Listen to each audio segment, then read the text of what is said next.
Greetings, weary traveler, come, warm yourself by the fire, and let us regale you with mighty tales, tales of adventure, tales of heroism, tales of absolute derailment, because this is the second time we are starting this show, 30 minutes in, and Tales of Tamriel. I am your host, Arkhaniir, and I'm joined by the amazing crew that I have, starting with the man, the myth, the legend, LotusOfDoom himself. How's it going, Lotus? I'm still good, even though most people won't know why I'm still good. But yeah, I was going to say, round 2 of me is doing quite excellent. We'll explain it in a second. Also joining us, the Giggle Queen herself, the joy of the show, the Old Mary Betrayer, HyperPixie Games. How's it going, HyperPixie? I can't. Going good.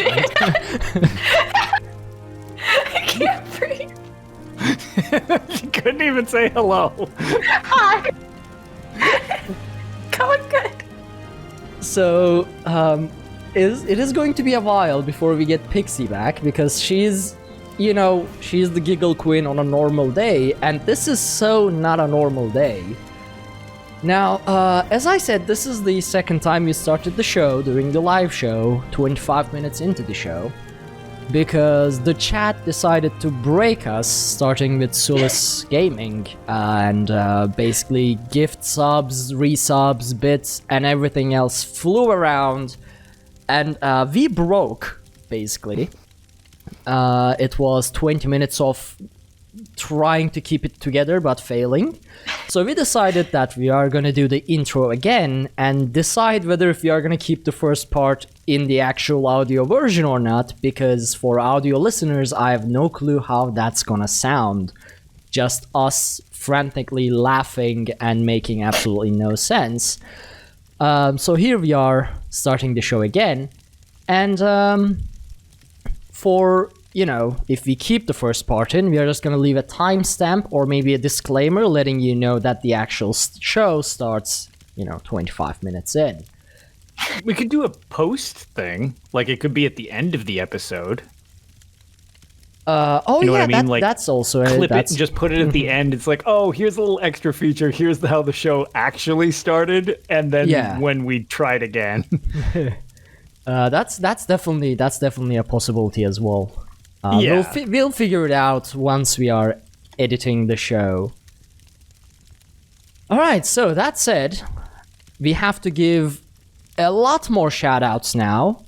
I'm not even sure if I was able to keep track of it, but starting with Sulis Gaming, our second champion of DCN over at our Patreon, joining the raid with the full power, as well as gifting 20 gift subs just during this show to the community, making a lot of people torchbearers. So now the dungeon is no longer a dungeon, and it's actually lit with pretty much sunlight itself. Mm-hmm.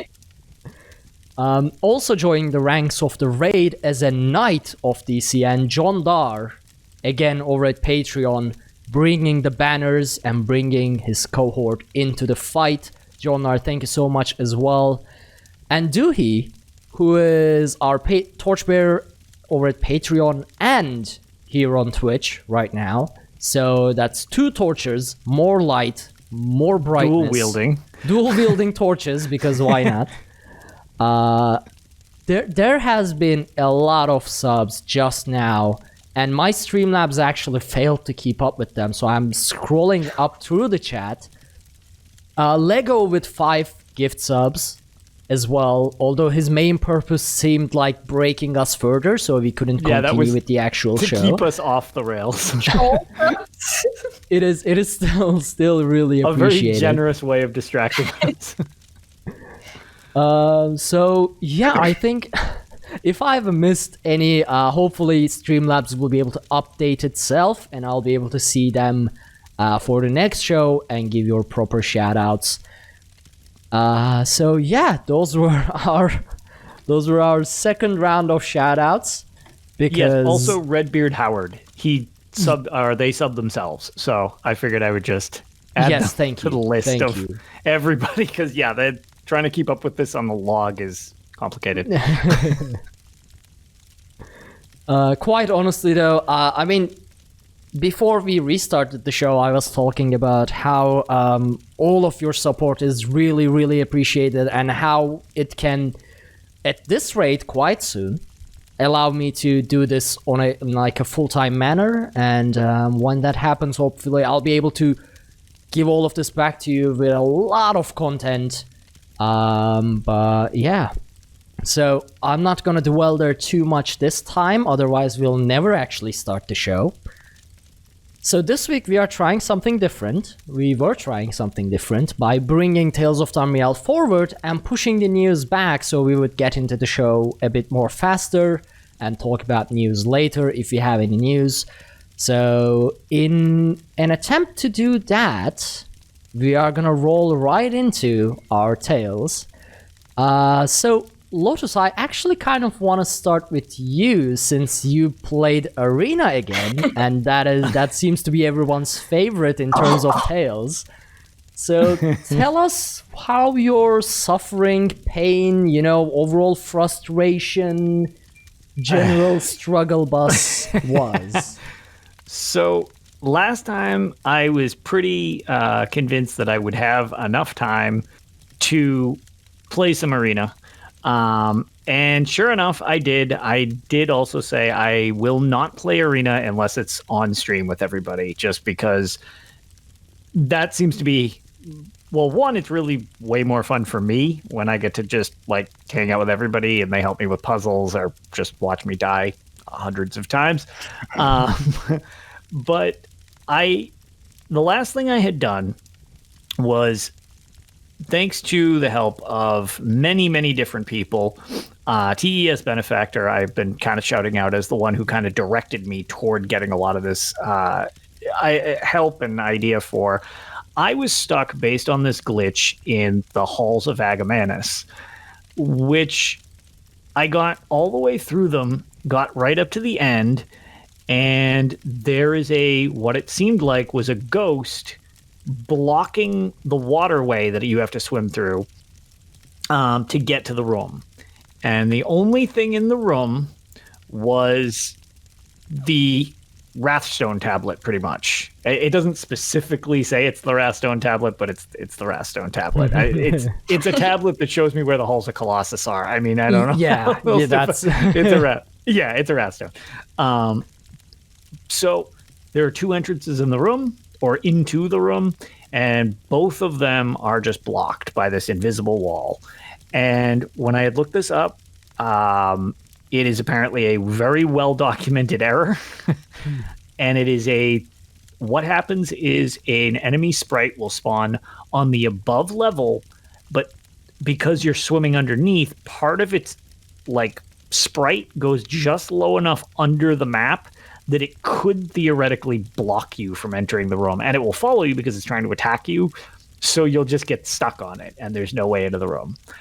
So the last time I had streamed Arena, it ended with me with my head in my hands being like, oh God, I somehow am glitched out and I don't think I'm going to be able to beat this. I was instructed that there is a spell called Pass Wall, which I would like to say is wildly ahead of its time. It is a spell that when you cast on a wall, it deletes it from the game. So you essentially can modify geometry in a game from 1994, which that is crazy to me. So I'm too stupid to cast magic with my character because I'm all brawn and no brains. So I had to get an object that I could use, and that's where I was helped out and was told if I go to Somerset, tie-in, I need to go to the Somerset Isles. There is a merchant in a specific city, I forget where it was, where I can go up and they sell like a necklace, and it has Pass Wall on it. So I don't even need to know how to use magic. I can just use it and bypass. So I bought one and I was like, yes, okay, awesome, I got this. It took me 40 days in game time to fast travel from elsewhere to Somerset, and then 40 days to come back. So it was an 80-day trip for my character. I bought one. It was somewhat expensive. And then I charged down back through the thing. All the enemies respawn because, of course, they do. And I get back down to the level, and everyone got to see me try to aim this thing, and I had never used one. And it didn't work at first. I tried casting it, and nothing happened, and I was glad I saved. I believe it was Chad who was like, for the love of God, save in case anything goes wrong. I was like, you're right, I should do that. So I tried, and it didn't do anything, which was concerning, and I was like, well, I don't know what I'm doing here. So I reloaded, because I noticed I had a very small window that I did not account for, of I only get 3 charges. So I have 3 walls I can delete. So if it happens to be 4 walls away, I have to go do this again. But what I did was, just the way water is designed, for anybody who hasn't seen what Arena looks like, it's like oddly, like it's very squared off. It looks kind of Minecrafty, if that is a good gauge for people. But it's like half levels of things, so it gets kind of weird sometimes. But either way, I managed to back myself out. I found a wall segment I could use, and I used it, and it literally does. It just dematerializes the wall. This is the same spell that I was told that whatever you do, don't use it on the exit image, because they're just all sprite panels. They're like, if you delete the exit to someplace, it just you're trapped forever. There's no exit anymore. You deleted it.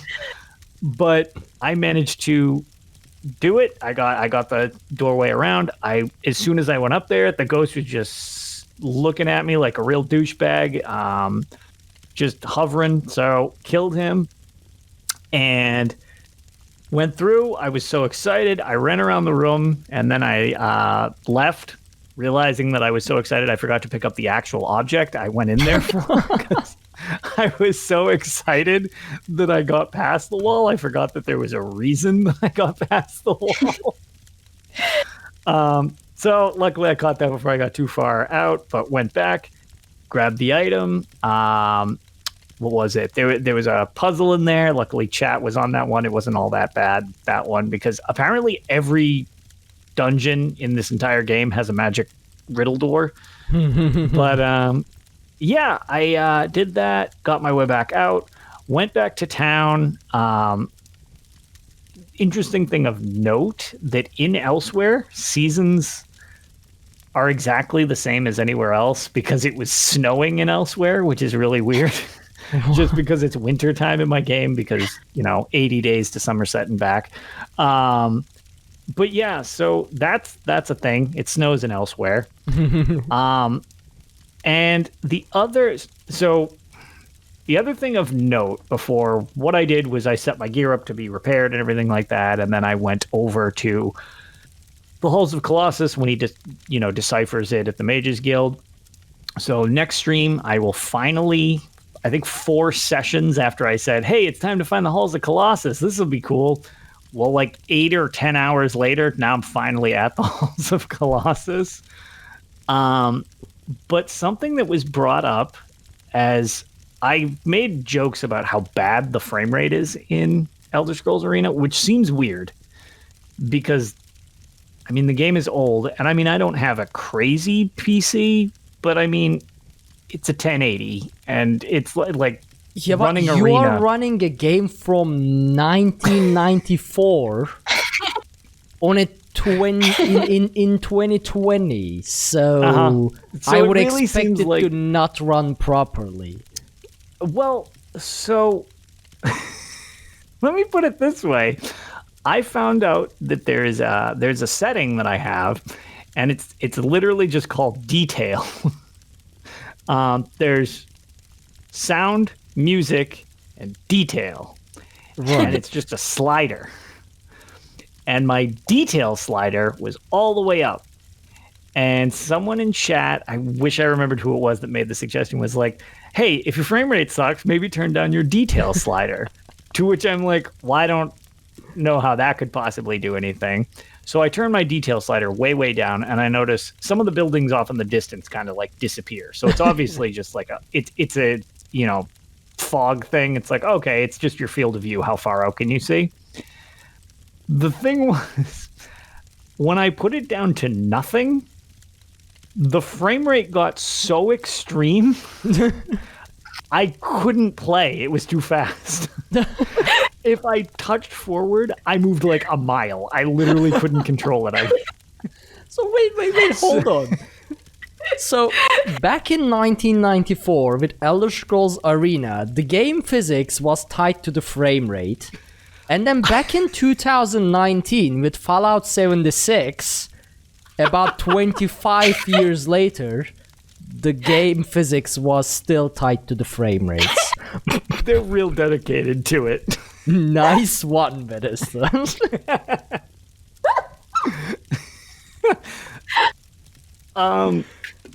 So I had, but what I was also horrified by was how the hell does the detail slider actually mess with like the frame rate? Like, I should be able to run this game. I can run ESO on ultra. How can I not run Arena on high detail? Like, I don't. I mean, think it's about games optimization as well within itself. If you think about it, for example, Age of Empires 2, before it got Definitive Edition, if you maxed out population in a like 2 versus 2 game, and if you ended up in late game with everyone having 200 units, the game would just turn into a slideshow. Just like until last year, until Definitive Edition, when they finally figured that out in Definitive Edition by basically remaking the game. But it is a problem with older games. They somehow... you could have a supercomputer, it doesn't matter. It does, yeah, like the chat's saying as well. It's just like it's very poorly optimized. So I needed to... So I put it to medium detail, because I needed to slow the frame rate down to an extent.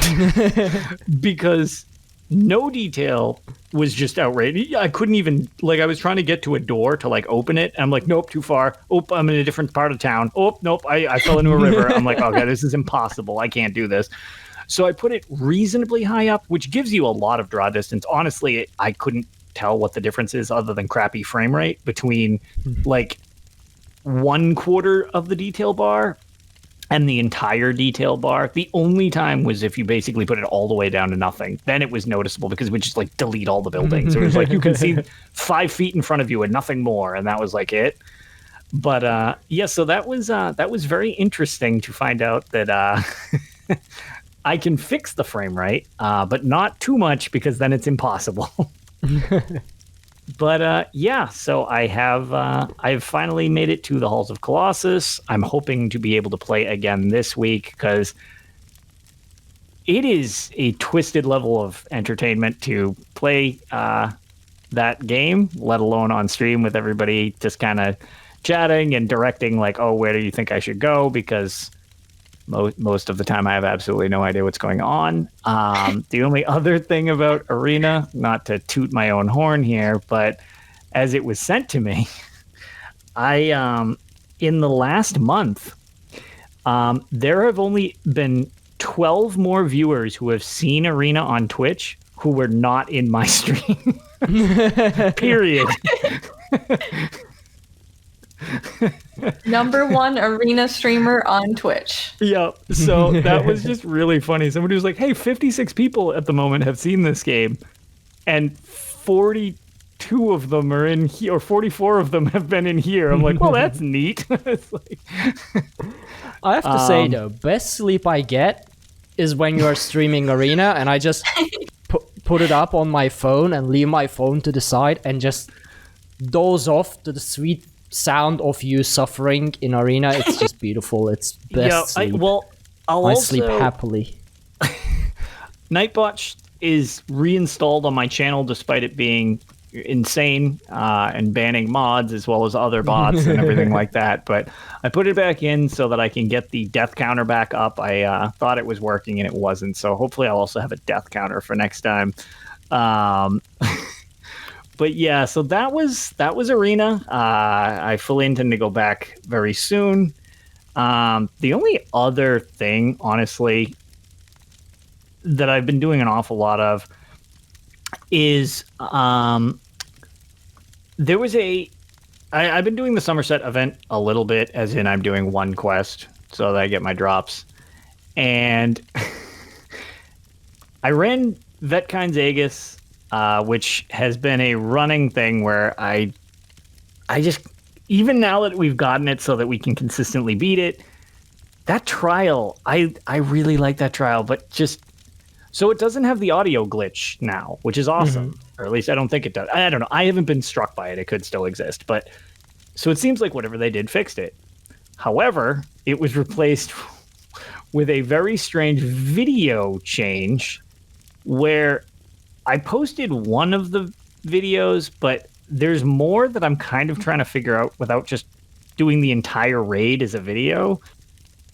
For some reason, my graphics just fell apart on our run, which was rough because it tanked my controls pretty hard, which made being alive and main tanking very difficult when block didn't work. But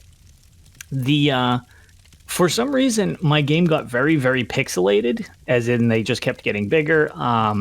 Pixie, I know you run a Necromancer healer. When you do whatever that Necromancer skill is that puts like the runes on the ground, you know, it's got like the Daedric symbols. Well, mine were 3-dimensional squares instead of Daedric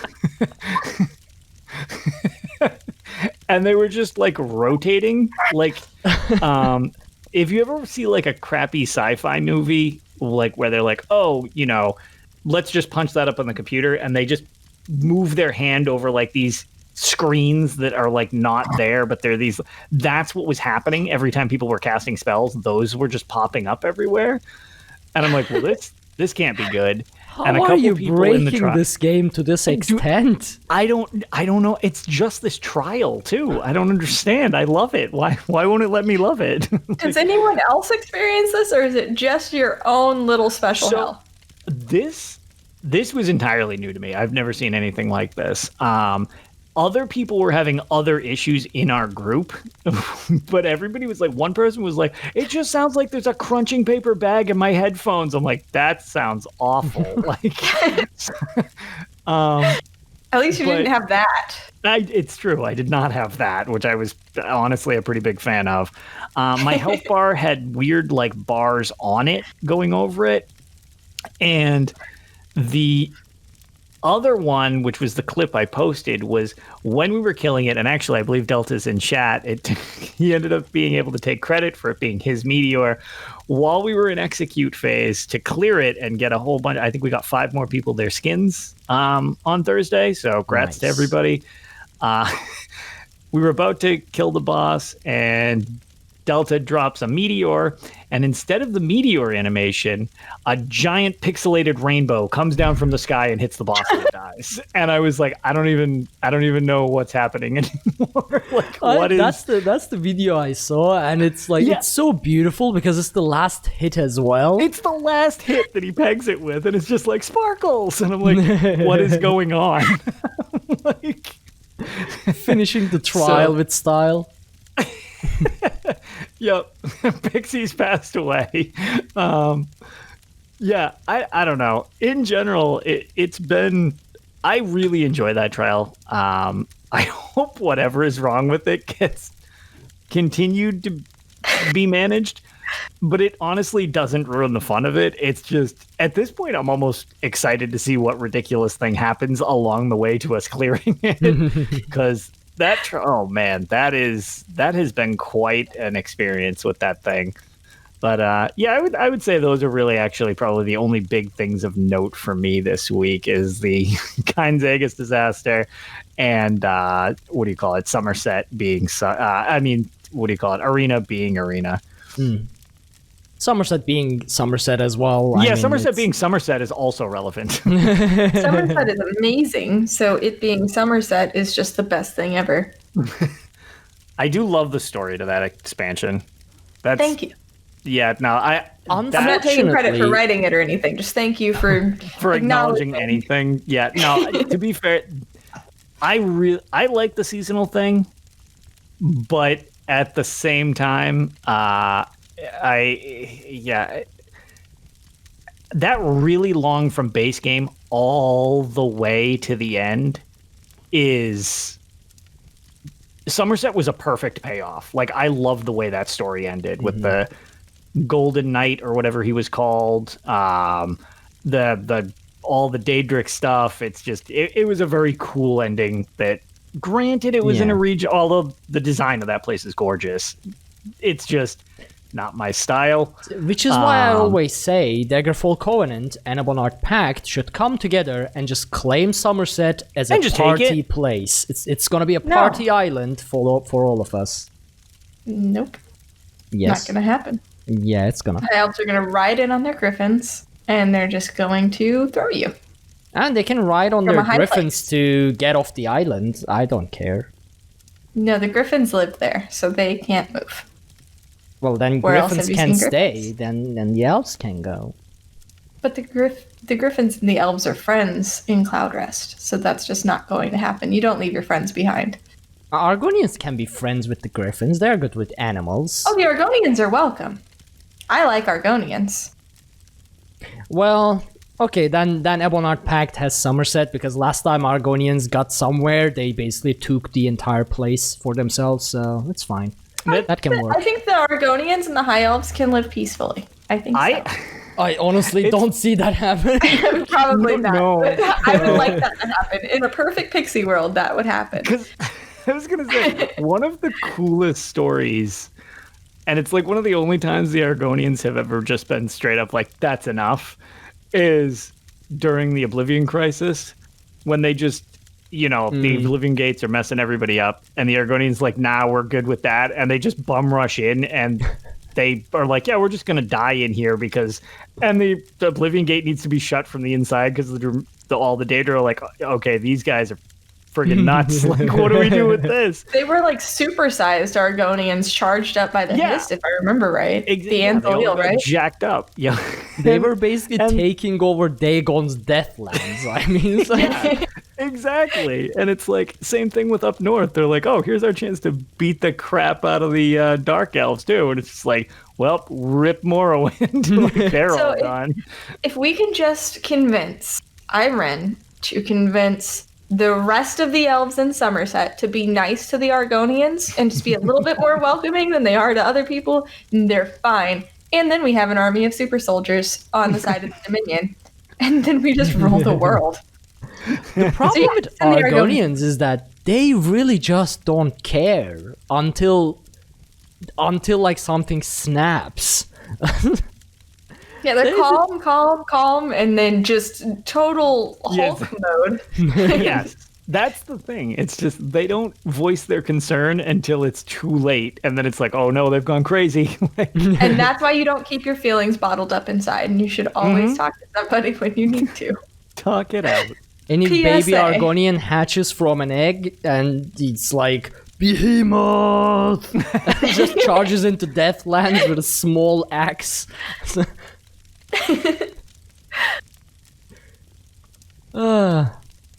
Yeah, Vicar makes a good point in chat. Until a history is disturbed, yeah, that's when they go quite crazy. Yeah.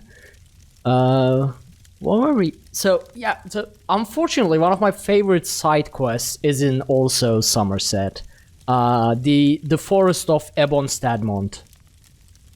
Oh my god, yes. That I remember that one, I think. Yes. I don't know if that place makes any sense, but that place is awesome. That was Is that the one where it's really easy to get lost? Yes. Okay, like it's then I remember kind of a time-based thing without going too with the much masked into it. characters, like theater mask like NPCs. That was definitely one of the best quests. And also it featured, the Golden Knight. So that also was a positive side to whole elvish downside. But yeah. He means upside. That's why he left the screenshot in. I left it out of respect to you, not for the love of elves. I don't know. I saw Ukko's post on Twitter. It looked convincing to me. Okay, who shared what again? Oh yeah, that was whenever you were just as an army. You were the menus. You were all the minions of Oh, that's Ugo. Yeah. Yep, that's right. Yep.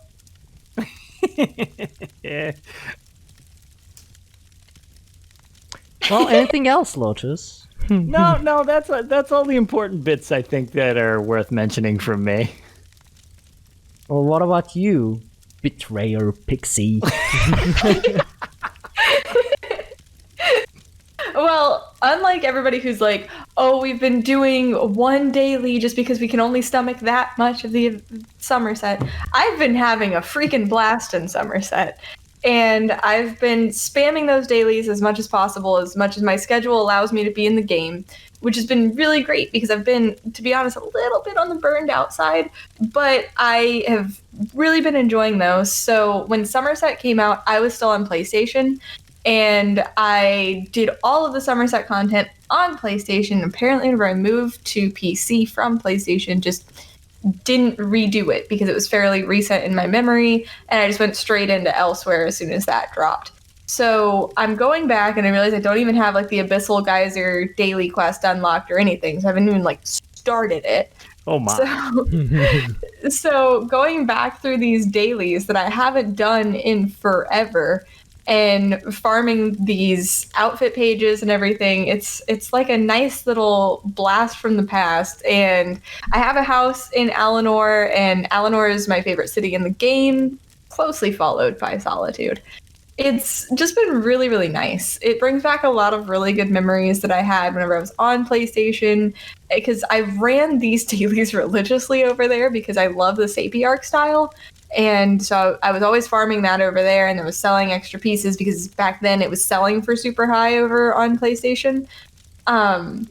So that was a blast. I got together with two of my girlfriends, Avi and Maya, and we just had a blast trying to remember how to read maps, because apparently that's a skill that Maya and I lack, and so Avi had to show us around.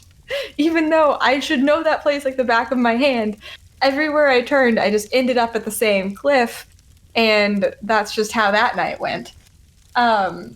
So last week, instead of throwing ourselves at some crazy vet content trial that we hadn't done yet, our raid leader, Mission Maniac from Brothers of Tamriel at Lore Seekers, he actually had us do a fun plunder run through the Craglorn vet trials just to get as much loot as possible to make a whole bunch of money. And we started out in Vet Helra, and we're like, okay, this is gonna be easy, we're gonna blow through this, it's gonna be great. Turns out that Mission and our other healer Dubs were just going to take turns DCing all night because for whatever reason the game just didn't want to let those two in particular in the game. So we eventually struggle bust our way through because we'd have to wait for them to come back in. And then at some point, Dubs' internet completely went out. And then we got into Ethereum Archive, where I would just get random loading screens in the middle of combat for I don't even know why. And it was really, really frequent. And we get to the boss, the stone slammy guy. I can't remember his name, but he's the same guy from Moongrave Fane. Yeah, I think that's his technical name, Stone Slammy Guy. I mean, everybody knows what I'm talking about, who's been in there.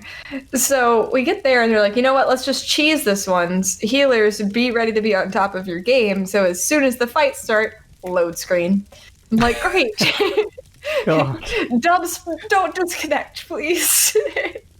So we have one healer with constant disconnects. The other healer can't get past load screens.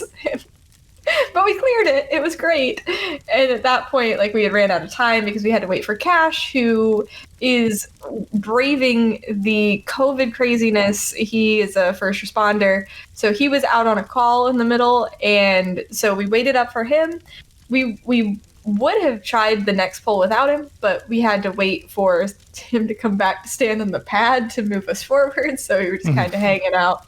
So it was just a great time chatting and me taking random screenshots of my character with the cool backgrounds there.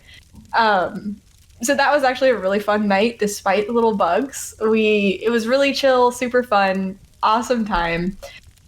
And then there was yesterday, so Kiz had mentioned to me, Kiz from UESP, was like, I haven't done a Vet DLC dungeon yet.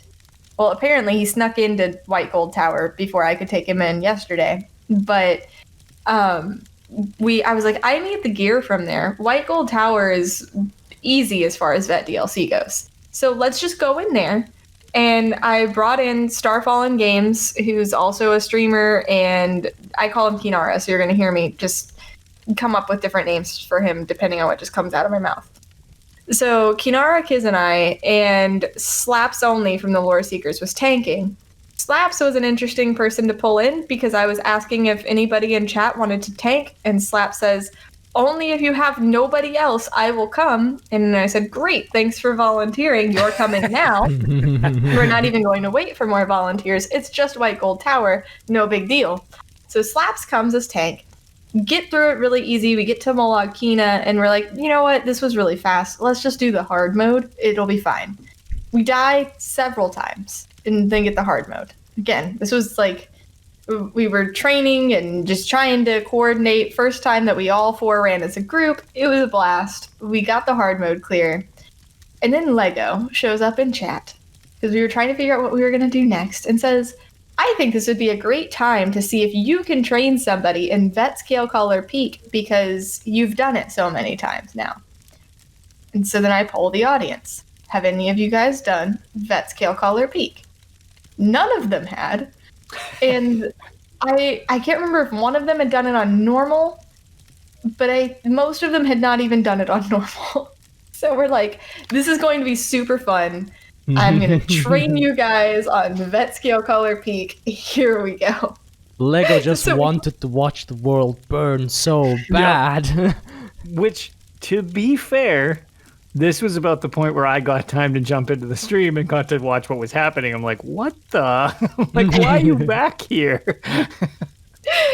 I asked myself that question. But, it was like, so I just gotten that hard mode clear with the group, and I was feeling pretty good. I had plenty of time left to spare in the stream, so I'm like, sure, I'll take a crack at it. Because at this point, I'm like, I should be able to run this with my eyes closed. Because I've done it so many times, and I have like this high confidence because I have my scale color skin on, and I'm like, I've got this. I can teach anybody this. I can do it. And then I remembered how bad that dungeon sucks. We get to the trolls, and it's just a pain. You guys know how that goes. I'm forgetting to interrupt because I'm also healing and spinning around in circles and freezing myself and hiding behind things. And then, so Slaps, we realized that he didn't have codes. So he got codes and things instantly got a lot better. And Lotus, codes is one of those add-ons that are really cheaty. It tells you when to dodge roll. Yeah, I feel so bad using codes, but at the same time, if I don't use codes, I keep missing heavy attacks to my face every now and then, so it's like... Yeah. I was about to ask it basically shows this like little bar right on your screen, and it fills up is that the one that fills up? Yeah, with a timer in it, and the name of the attack, and it's like, oh nice, I'm gonna dodge. It's the only way I can do anything as a tank. But... Oh my lord. So codes meaning you typed in a magic cheat code so that the game will... Yeah. Okay, so I have to say, blame whoever did the boss room color schemes of Elder Scrolls Online, because they made everything transparent for some reason. And there's this fire, there's same color background with same color creatures, half of which are semi-transparent, and I don't see anything. I like the monochromatic color schemes aesthetically, but yeah, it can be hard to see some telegraphs sometimes. If only they put like an audio cue to those heavy attacks that I have to dodge, I would be so happy. Or like a wind-up thing, like wee, and then like a clank or something like that. Probably not a wee sound, Come but on, something more immersive. Every time he's swinging, they're all, what are they, refabricants. Every single one of them. They blast off, and you get a clank when they swing. Well, I mean, you guys know that the troll boss can be kind of a pain. And to me, the troll boss is always like the hardest one in there. And of course, that's the one you have to deal with first. So we eventually get past the troll boss. It was just kind of we just need to practice this until we can get on mechanics. And eventually it all makes sense and we clear it and it's fine. So then we get to the gargoyle. And that's when things get really difficult because we're just all getting stoned all over the place. And eventually, like, we start getting closer and closer and closer. And then it was bedtime for me. So we didn't get past that one.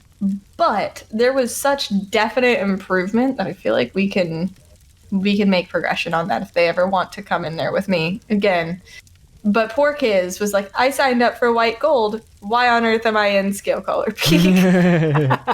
Because you deserve it, Kiz, that's why. Exactly. He's Sour Patch Kiz, and he deserved everything he got that night.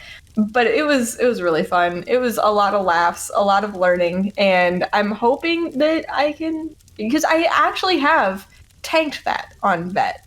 It's one of the few things I've tanked that are difficult, which is an interesting segue into what happened tonight, which was I tanked my first trial ever, which was Cloud Rest. We were just running it on normal, and so the first time I was off tank. So my job the first run through, which was +0, was pretty straightforward. I hold the bird and don't touch anything else the rest of the time until the final boss, where I just turn fake Zamaja around.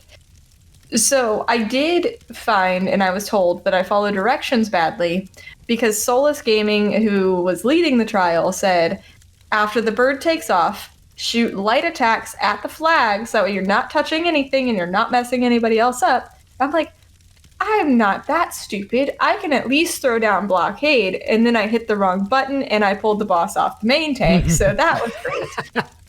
And then he's like, Pixie, you're not shooting the flags. You're pulling the boss. I'm like, oops. And then I followed directions the rest of the time and we magically cleared it. And then we were like, okay, let's go back in for +2. We have a little bit more time. And again, the mini boss that we did do, it was fine. And then we go to Zamaja, and that's whenever I found a fatal flaw in my tanking strategy, which is panic and just bash repeatedly until the thing stops hurting me, which ran me straight out of stamina, and I died and wiped triggered twice.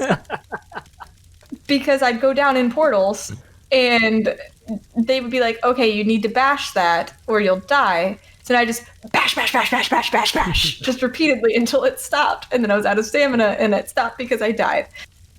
And so I had... It's like, that'll burn through your stamina so I don't know why my brain was not, like, picking up that would be a thing.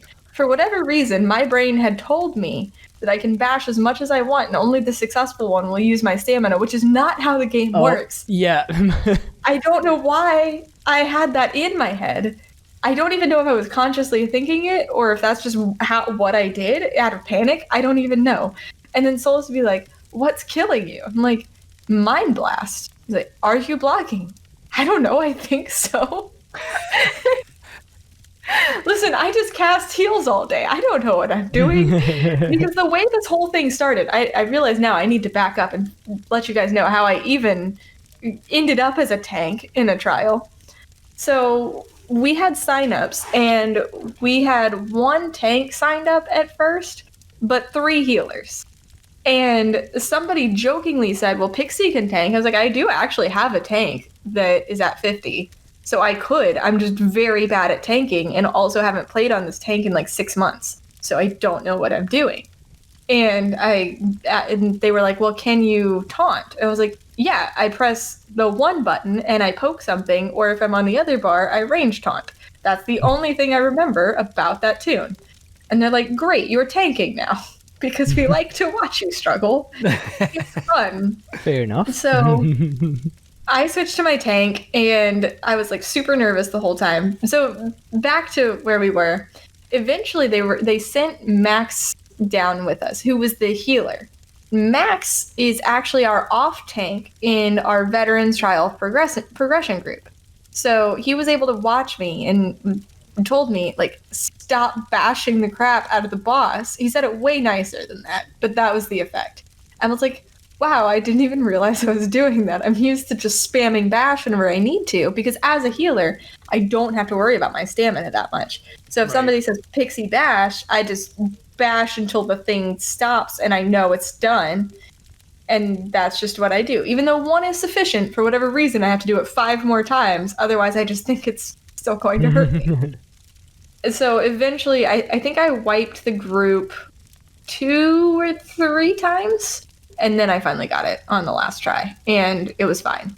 It was just nerve-wracking because I was like, only bash 1 time. And then I also had like happy feet. So I kept like moving back and forth and moving like way more than I needed to. And I just needed to hold still, block, and sometimes bash.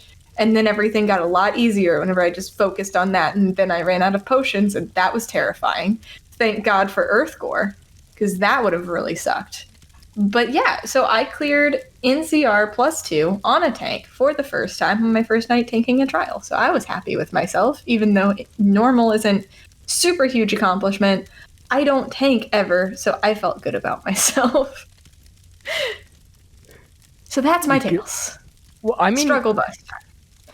Tanking Cloud Rest, even on normal with like +2, on a tank you barely played, it's a solid achievement.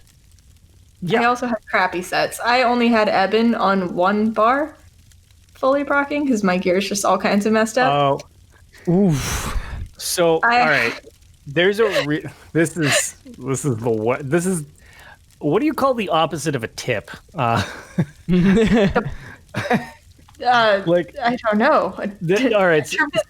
All right. Yeah. So if you ever want to be a real piece of crap to people and you're doing something challenging, set yourself to have Ebon only on 1 bar, like a full set. Oops. So what you do is when the Ebon orbs are up, they get the 1,000 hit points or whatever. When you flip off it, they will drop down. Like it goes away. Oh, no. And that is removed health, which will then need to fill back up. If people are real messed up and they're almost dead and you flip-flop your bars real quick, you can actually team kill people in dungeons. It's really hard to time. Oh no!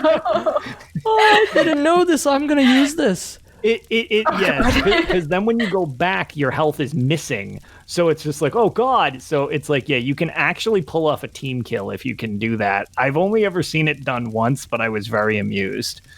But yeah, so that's your okay. So both my trolling healer, tip of the evening. I don't know. both my healer and DPS, Luna and Jen, are in chat, and get ready because I'm doing this. From now on, I'm dealing damage to us. I want to do this. If you're gonna actually get a kill, it's real hard. Like, I actually didn't notice it at first. Somebody else showed it to me when we were like doing something else.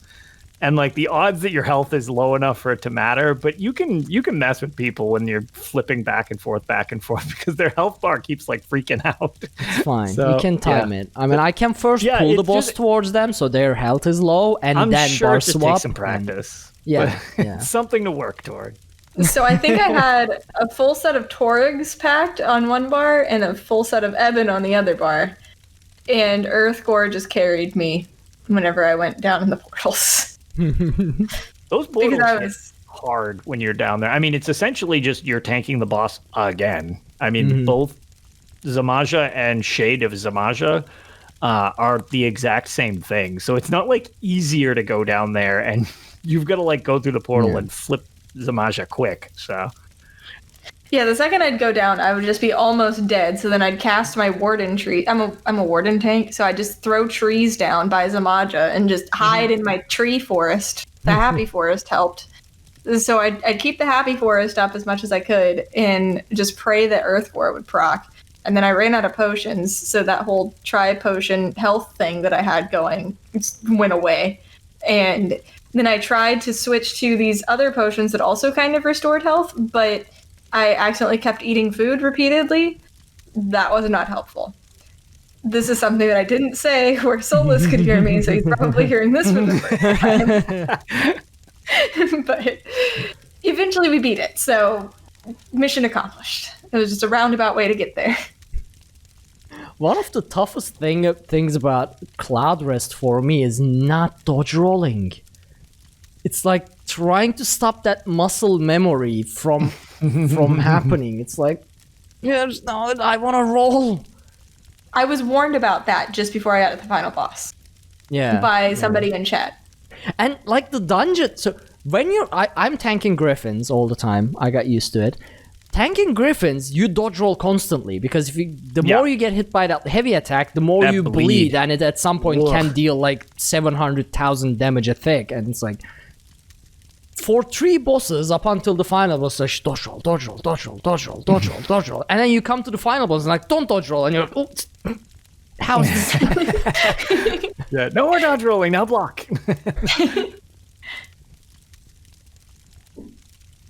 What else, Pixie? That's it. That leads up straight into you guys talking to me. So, well, as I mentioned, I wasn't. So we were in Cloud Rest as well with Lore Seekers PCE Guild. We attempted Veteran Cloud Rest again, although we were missing few people. I think we still got some people together. Some people rallied up. Some people were in Veteran Cloud Rest for the first time. I think someone was even in Cloud Rest for the first time ever. So we got until to the final boss just fine as usual. I died a few times to dodge rolling, even though I should have been used to it by now. We didn't get it quite down to well, we almost got to execute twice actually. Which is, considering some people were in there for the first time, was really good. Last time we were in there, we had practiced multiple weeks back to back, and we still were away from execute phase. So I think we did pretty well in that sense. But the highlight of my ESO time happened actually today. Well, yesterday now, since it's a new day for me. With our Untaunted dungeon streams. Now, as you know, I haven't been able to play much the last week due to Luna and Jan in chat are still already excited about this story because it was quite embarrassing to see. At least, I mean, we do have an explanation for it, but anyway, so we haven't been playing, so we were excited to get back together, and we started with Bloodroot Forge to get no death and speedrun. And it didn't go quite well. I was tired, Jen was tired, pretty much everyone was tired and trying to fix their sleep schedules. And we died every now and then to Minotaurs. We restarted the dungeon, we died to Minotaurs, we restarted the dungeon. That Flames of Retribution sneaks up to you and kills you. And then finally at the last boss, right before the last boss, we died to the Minotaur again, and we decided, okay, let's clear this on normal veteran and go do the pledges, which is Spindle Clutch and Fungal Grotto. Now, up until this point, we have done Unhallowed Grave hard mode, we have done Ice Reach hard mode, no death speedrun, we have done Fanglair hard mode, no death speedrun, and things like that. So we've been clearing the toughest dungeons in the game and getting the achievements for that. So we thought, okay, we just realized some people don't have Spindle Clutch, No Death, and Speedrun. So we thought, okay, well, since it's the pledge as well, let's get Spindle Clutch, No Death, Hard Mode, Speedrun. It will probably happen in a single run, right? So we got in there, and we started melting everything down, just killing spiders, killing corrupted guardians, making fun of the bosses and things like that, because, we have cleared the toughest dungeons in the game. We got to the final boss, and we just started hammering the final boss. And then we realized we hadn't enabled the hard mode. Oh. But we can't wipe because we are doing no death. So we decided we'll just run until the boss resets. So that way we'll get hard mode. No, that's speedrun, right? Turns out the freaking spider Daedra there has a massive aggro range. So we started running and it started chasing us, and it turned into this horror movie scene where we are running away from a spider Daedra in a cave, and every now and then she does the pull and one of us like gets pulled back into the spider. We're like, no! And then we start running again. We are trying sneaking. We are trying to get it like get stuck at like smaller caves or something like that. And every now and then we are like, okay, I think she stopped. And then we look around the corner and she's there. She spits in our faces. We are not dying because I mean we are all pretty well equipped for Spindle Clutch 1. Right. But the stream title says... picturing her popping out of like a bookshelf, like, haha, you thought you lost me. So... The stream title says Dungeon Challenges, right? And people know that the Untaunted, as the Untaunted, we've been clearing some of the most difficult, dungeons in the game on hard mode and things like that. And then there were some people coming into chat just seeing us running away from the boss of Spindle Clutch 1. Not even Spindle Clutch 2, Spindle Clutch 1. Tim at some point joined chat and he was like, what the frick? Running away. It was just for 5 minutes, us just trying to ditch the spider Daedra. Eventually, she got stuck somewhere and we all sneaked. And the aggro was lost, so we ran all the way back. We still had time because it gives you 20 minutes and we were at the boss at like 8 minutes. So we ran back and we died to the AoE and lost no death anyway. Oh my god. Oh no. So we had to restart the dungeon and do it all over again.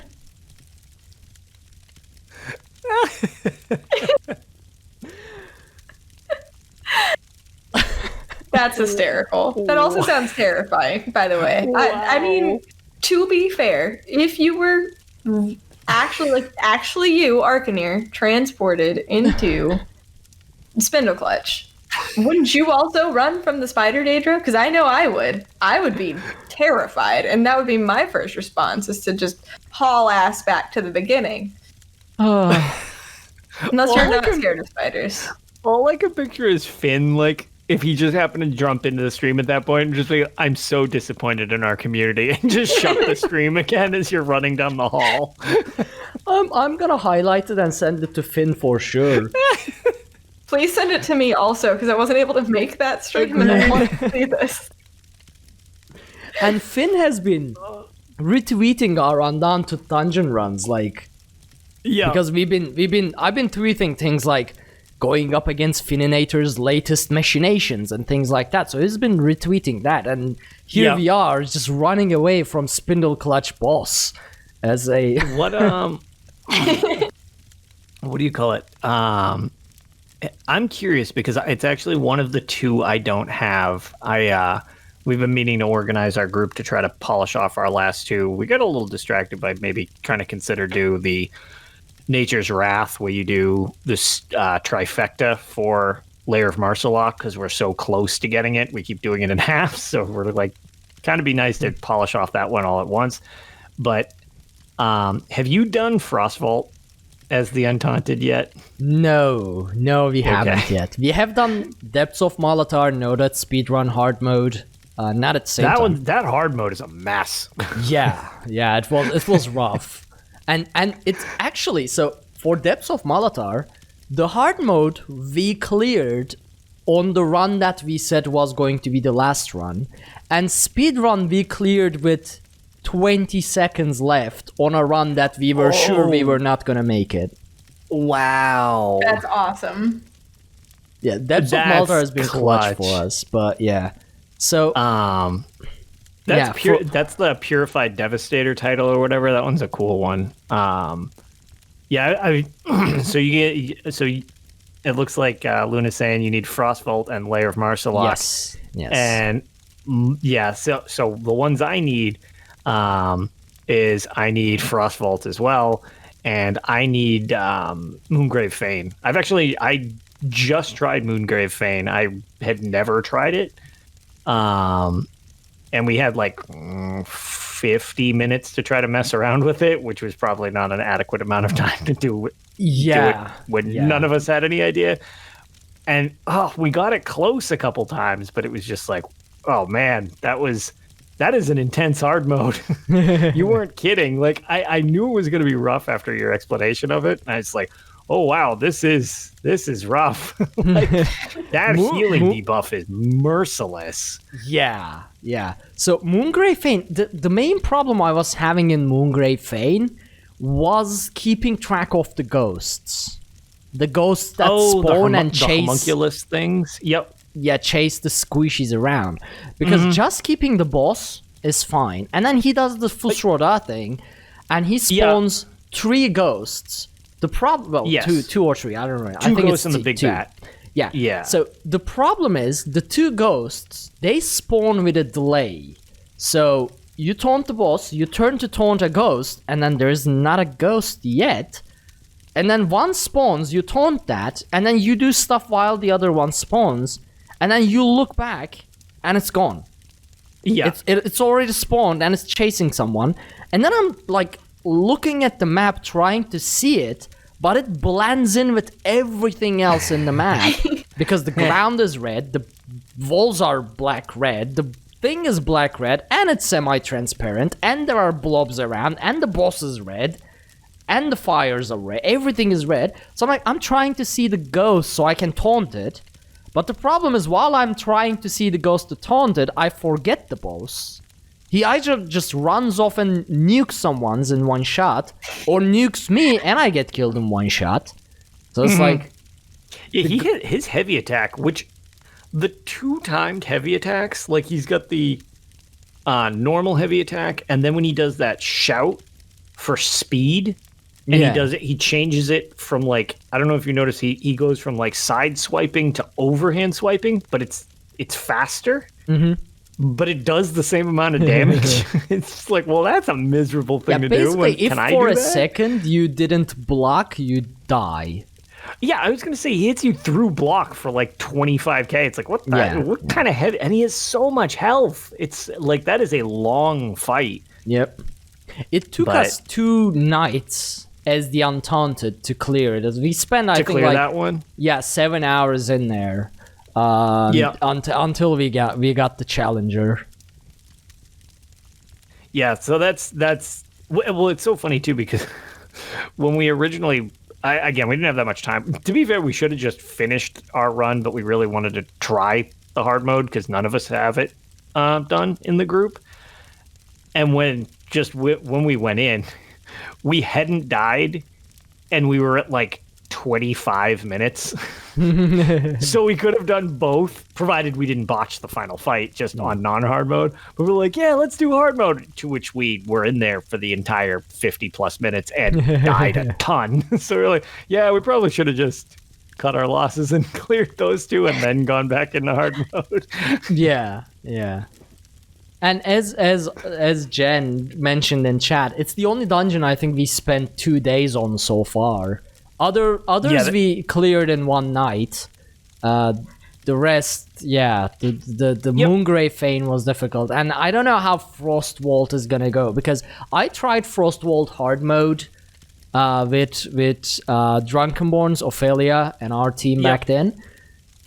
The damage in Frostvault final boss is just insane. He hits I've so never hard. So I've never done that one.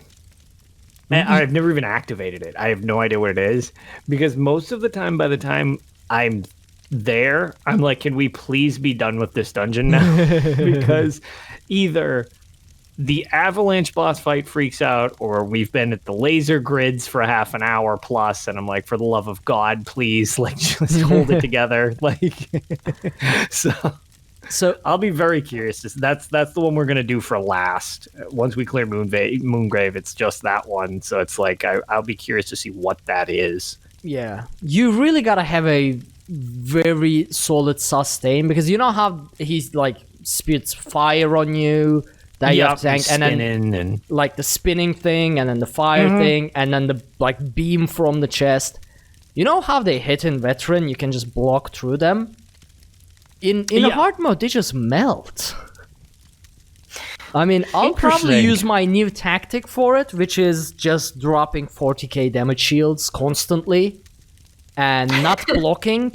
Like, instead of blocking, what I now do is I just do bone shield, defensive stance, and then igneous shields, and then I just do a heavy attack instead of blocking, which I get enough stamina back to cast all three again, and then I do another heavy attack, which is exactly how I tanked Unhallowed Grave hard mode. Because Unhallowed, he was dealing so much damage through my block, the Unhallowed Grave hard mode final boss. I was like, I can't block this, I die anyway. So I decided to try not blocking, instead spamming my damage shields, which go up to 40k, and it actually worked pretty well. I was like, I just didn't block. I just did heavy attack, spam, spam, spam, heavy attack, spam, spam, spam, heavy attack, and yeah, apparently that works. So yeah, what else did I do? Have I told you about so we play an Elder Scrolls D&D campaign with Ophelia Noir, Ninja 614, K-Pow, and Dawn Whisper. Yeah, you abused a child in one of the episodes. No. And apparently through your only hope of furthering the story of the way it was supposed to be by throwing a necromancer into a fire. Have I told that story on Tales or not yet? Because I can't remember. Probably not. No, I don't believe you've told it on Tales, because I always keep it whenever I'm available. I'll just place it like up on the background so that I can just listen to it while I'm doing whatever. Okay, so we play a Dungeons and Dragons game taking place in Second Era Tamriel, 5 years after the events of Elder Scrolls Online. Ophelia Noir is our dungeon master. I play Wilhelm the Nord. K-Pow is playing Alfik Kajaji. Ninja is playing an Argonian, gives Tick Tail. And Dawn Whisper, obviously, playing a High Elf Caravan. So we are a band of completely random group, and we've been tasked by the Mages Guild to check on Winhelm, because all communications to Winhelm is apparently lost. So we go there, we get into the city, and the doors just close behind us, and the city is under a complete Daedric spell. There is no sun, there is no day-night cycle. If you cast any magic, the Daedra and the Necromancer the Daedra is working with immediately notices you and basically comes to arrest you. The entire Fighters Guild is dead, and Mages Guild is under lockdown. So it is a pretty bad situation. So one thing leads to another. We drug someone that we think we are supposed to drug. Thankfully, it was the correct person. We didn't check before. So our Mages Guild handler just gave us a general description to like and a sleeping potion to interrogate, and we kind of just used the potion on the first person that sort of fit the generic description. Turns out it was the correct person, and it's fine. Great, fine sleuthing. And we came up with a plan. So the plan is, so we knew a necromancer was working with the Daedra to do all of this to Winhelm. So the plan was, we turned, and this necromancer was fancying the Nord that we drugged. He was kind of obsessed in a creepy way, sort of like the Fanglair personality. And so we turned Ninja's Argonian with a polymorph spell into that Nord that the Necromancer fancies. Caravan turned me invisible. K-Pow, the Alfik, hid in a bush because, Alfik is basically cat. And our Mages Guild handler casted a powerful enough spell that it would bring the Necromancer himself out to capture her. We are doing all of this because we know there's a sigil in the middle of Mages Guild that is powering up the spell, but the Mages Guild is locked, so we can't get into it. So our plan is we are gonna get 2 of our people captured by the Necromancer. I will sneak as a invisible Nord, and we are gonna, when the Necromancer opens the gates for Mages Guild, I'm just gonna sneak inside, knock him out, and then we are gonna interrogate him and make him, undo the spells and things like that. The plan worked. We were able to sneak into the Mages Guild.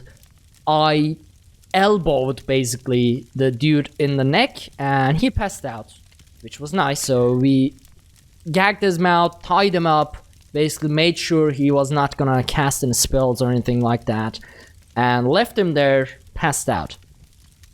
Now, at this point, a problem is, before we knocked him out, he put our Mages Guild handler into a cage that has no gates and is actively sucking out the magic from the mage to power up the spell even more. So we tried to open the cage, it didn't work. So we thought, okay, well, we have to break the spell somehow. At this point, I remembered that we had to throw a medallion in... Well, I, as a player, remembered that we had to... So, the Necromancer has a bunch of these medallions on his neck, and our Mages Guild handler told us that we have to throw a medallion into the sigil, which will break the spell. And what was my character thinking is that I can just, since I will be invisible, I can just push the dude into the sigil, along with the medallions that he is wearing, and that would break the spell. The problem is I forgot about that part, because we knocked him out, and it was all chaos.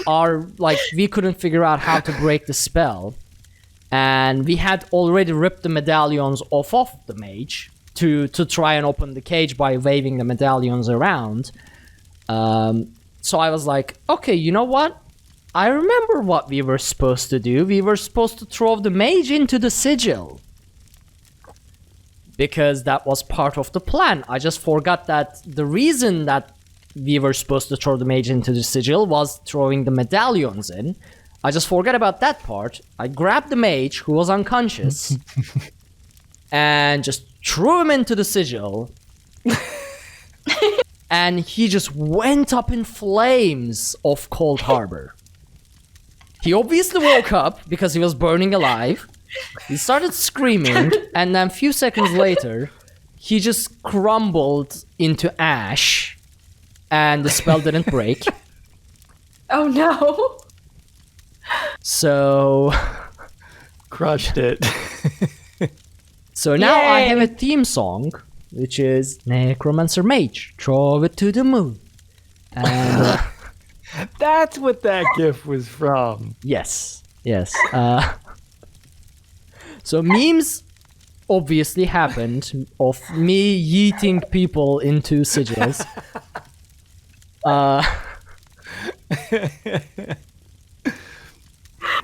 Anyway, eventually we remembered that we actually had to throw the medallion into the fire that we already had in hand. We didn't had to throw the actual mage in. And the problem is, because the mage died, I mean, we eventually broke the spell, and then we fought Daedra, we almost died. The problem is we don't know how far this Daedra thing goes. Like, I burned the only dude we could have interrogated to get that information, so everyone is kind of upset about that fact. So yeah, next session we are going to be going to Western Skyrim, actually, to get in contact with the Mages Guild there and see if we can learn, or the College of Winterhold, and if we can learn more about the mages, the Daedric involvement in all of this. But yeah, in my defense, Wilhelm doesn't know any magic, and no one stopped me when I said, oh, maybe we should throw the mage into the fire. Everyone just stared at me. Okay, they should have just said no instead of staring at me like, what the hell? Yeah. What are you doing? So you're saying it's everyone else's fault? Precisely. I am the brawn of the group. I mean, I don't know magic. Okay, it's just someone who knows magic, like our Alfik or our High Elf, who are mages, should have came up with throwing the medallion into the fire or not throwing the mage into the fire. I didn't even know there was a fire, but apparently there was a fire. I just thought it was some runes. Well, apparently those spontaneously combust magic users who are thrown into it. So, I mean, to be fair, if you didn't burn him alive, you wouldn't have been able to be sure that it wouldn't have worked. Yeah, and it was an evil dude, you know? He was a creep, and he was a necromancer, so I don't know what's the big deal. Yeah, the old we eventually broke the spell. I mean, maybe this will result in few hundred more people dying because we still don't know what's going on, but he was probably not going to talk anyway, so... Also, apparently our Alfik tried to stop me, but because she's a cat, like, she's very close to the ground. Because she's a tiny cat? Yeah, I basically just didn't hear and ignored and just threw him anyway. I really didn't think he would go up in flames. I just thought he would just, like, plop to the middle of the sigil, and I would just, if it doesn't work, I would just carry him out. And I just threw him, and Ophelia was like, yeah, he's now burning. I was like, what? No. Where did the fires come from? Apparently the fires were... You tried to blame poor Kajaji. I can't say the name. Kajaji. It's a difficult name to say. I'm not even sure if I'm saying it correctly. You tried to blame her, but turns out she did warn you the whole time. You just don't listen. So why would you listen to a high elf either? Because we all know your issue with high elves. So even if both I'm listening to any high elf? Well, exactly. So even if they would have told you don't throw him into the fire, you would have still thrown him straight into the fire. But then I wouldn't have been able to blame them instead. By not warning me, they allowed me to blame them for something I was going to do anyway, so... But she was small. Yeah. How am I supposed to hear... You just don't care about short people. Thanks. There was a lot of chaos happening, okay? There was a lot of chaos happening. And then the sigil melted my sword. And then the Daedra came, and I didn't have a sword, so I rolled an investigation and actually find the sword. And then I threw that sword at a Daedra as well, so I had to buy a sword later on.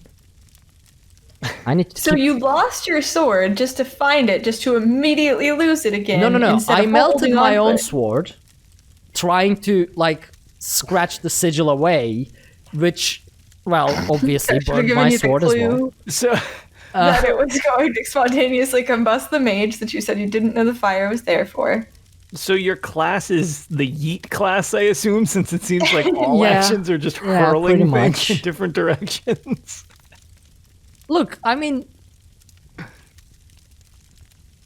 I would be concerned Wilhelm if is a very I was the strategically capable. You just hurl her. Throw who? Kajaji. I mean, she's small and projectile based. Like, I would stay on the other side of that caravan if I was Kajaji at the moment. Just because it seems like your approach is to just hurl things in all directions. So when we approached Windhelm initially, we wanted to see inside, and I did recommend just launching Kajaji up the walls. She didn't like that idea, so she just climbed the tree like a normal Alfik would. But my way would have been faster. Yeah. And also potentially injured her. No, it's a cat. It's true. How did you throw your cats? I assume they have the same rule. They have 9 lives and they always land on their feet. Exactly, yeah. Oh, goodness. So, yeah, our campaign is going really well.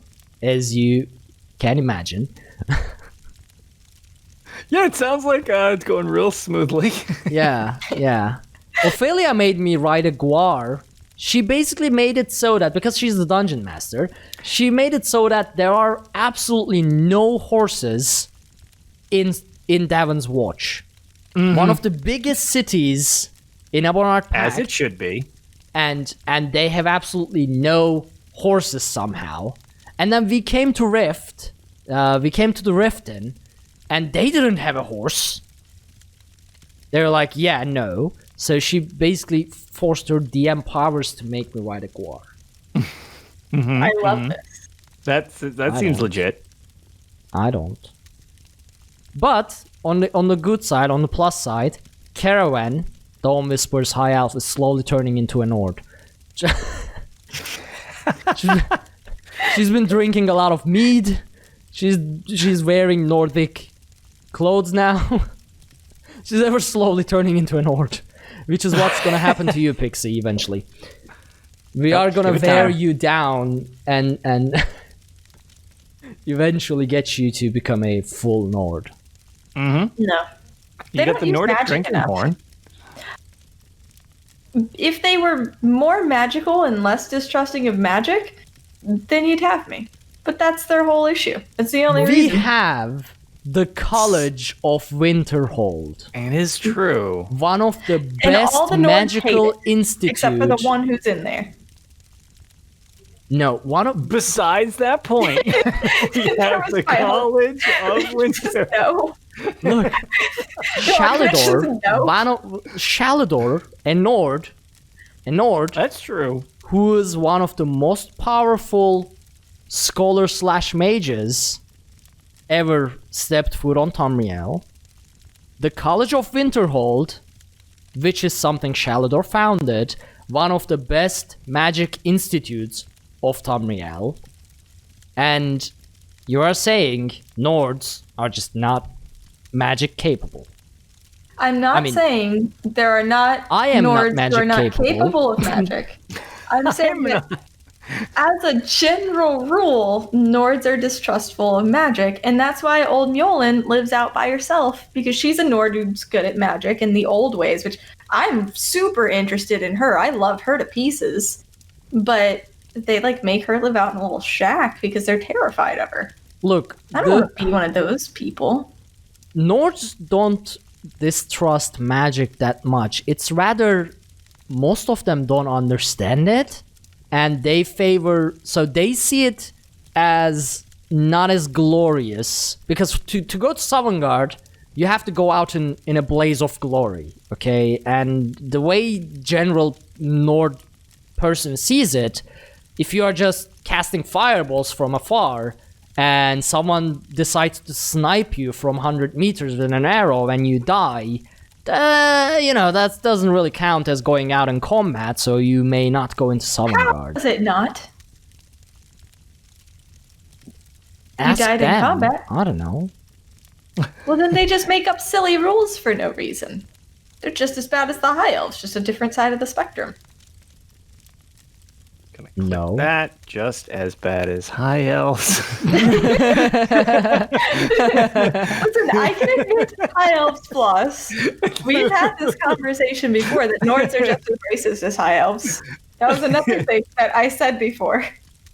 But if I'm going to pick one of the bad ones, I'm going to pick the one that's super magically inclined and really smart. If it's not me. Yeah, I mean, to be fair, everybody in this world is a horrible nightmare. So, we've also had that discussion. You just pick which poison you'd like. Unless you're an alien, because then you're just a monster. Yeah. Okay, name one high elf off the top of your head who is super good at magic. A whole bunch of them. No. I want a name. Famous. You want a name? Magic high elf. Irene does magic, I'm pretty sure. She's not famous for it.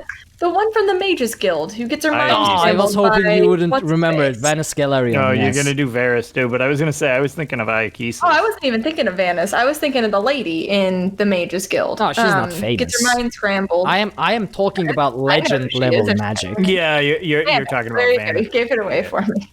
You Yeah. gave it away for me. Making my job easy. I was talking about somebody else. There's chat others already too, said that it anyway. my mind was blanking.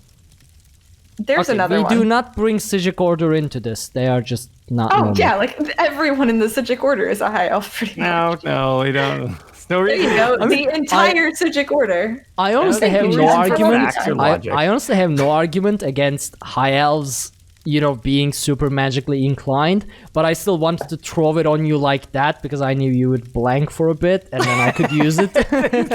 Okay, to be fair, it is 1 a.m. I've been up since 7 a.m. and I'm tired. Yes, I know, Ark, you don't sleep ever, but I don't function after this long. Well, if you want magical powers, you could have gone a Dunmer and be a Telvanni, who would That kind of potentially sucks too, but blast away Telvanni's pretty any cool. high elf mage on any time of the day. My issue with the Telvanni is I love Argonians, Oh. but I So like you the are mushroom okay with- houses. Hmm? I like the mushroom houses, and I like their thrones and their furnishings, but I love Argonians, so well, dark Okay, elf. Pixie Telvanni absolutely hates Khajiits, confirmed. thing. Khajiit, what are you talking about? Quick, update the wiki. No, so you don't play a I Dunmer was because you talking love about Argonian, but you play a high elf. To be I fair, also play a Khajiit sometimes, and I play a Breton more than anything else. what's her? I don't remember. The one thing about the Telvanni, Yeah. which is super weird, is the fact that you don't need to be a dark elf to raise in their ranks, which Yes. is so strange. Yeah. Because they're also super into slavery, but they're like, oh, yeah, but I mean, if you were a slave and then you got freed and you turned out that you're like able to kind of dig your way up the ranks, yeah, we'll totally respect you. It's like, what a strange culture. Like, it's like, Yeah, you so can are be you you can be racist or not? oath-bound. Yeah. I forget what the name of the character is. There's a side story all around it in the Morrowind, like when you're in Vardenfell. And I don't remember I don't Sun know. and Shadow or something Yeah, like that, I think her name is. Is that what it is? Yeah. That storyline was very cool. It was super messed up, but really cool. I felt really bad for Yoki. I really liked him. Yeah.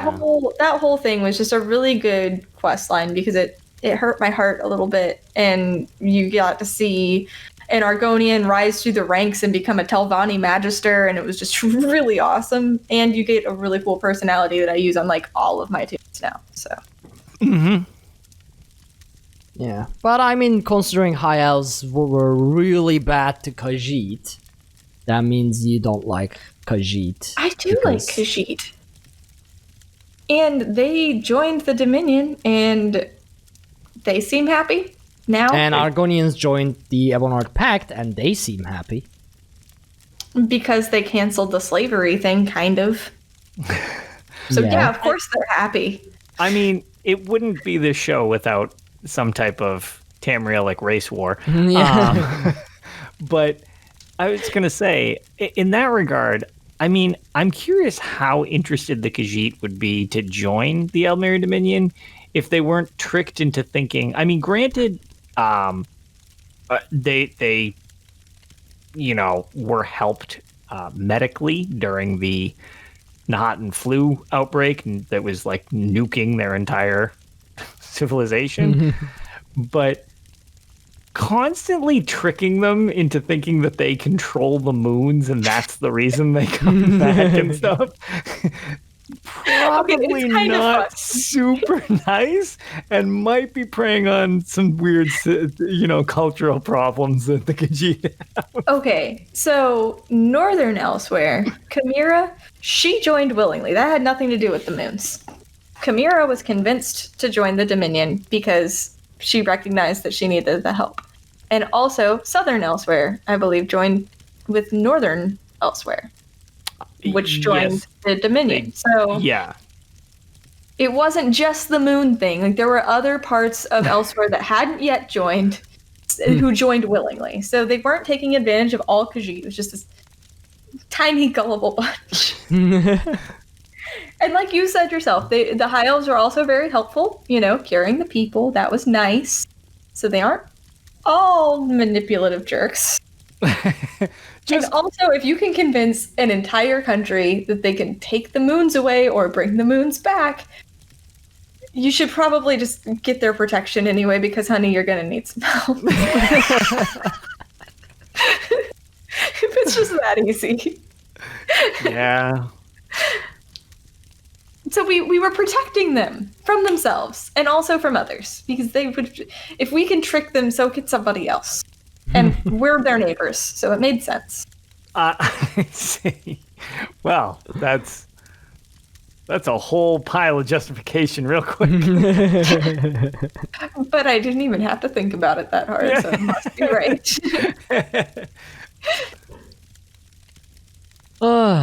So yeah, that's my tales, I guess. Yeah, that went on a... I don't know how that happened. Yeah, that went on an interesting alliance tangent, like it tends to do. Okay, Yeah, well, to be fair, I did not start that one. He said he was going to make me into a Nord, and that's just not going to happen.